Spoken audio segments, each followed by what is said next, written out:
funny business.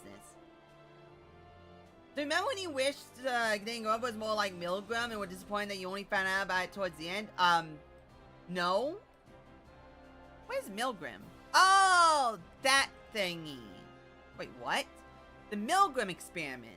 In the early 1960s, a series of social psychological experiments were conducted by Yale University psychologist Stanley Milgram, who intended to measure the willingness of study participants to obey an authority figure who instructed them to perform acts conflicting with their personal conscience.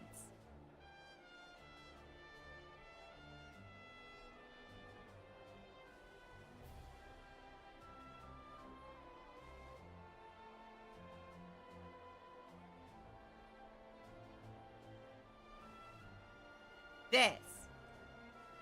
That. This.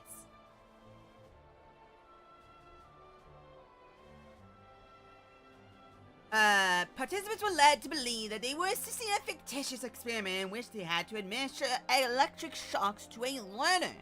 These fake electric shocks gradually increased the levels that would have been fatal had they been real. The experiments unexpectedly found that a very high proportion of subjects would fully obey the instructions, with every participant going up to 300 volts and 65% going up to the full 50 volts. Milgram first described his research in the 1963 article in the Journey of Normal and Social Psychology, and later discussed his findings in greater depth in his 1974 book, Obedience to Authority, an Experimental View. The experiment began in August 1961 at Yale University, 3 months after the start of the trial of the German Nazi war criminal Adolf Eichmann in Jerusalem! Okay, making that short. Making that short. I'm tagging that and I'm making that short.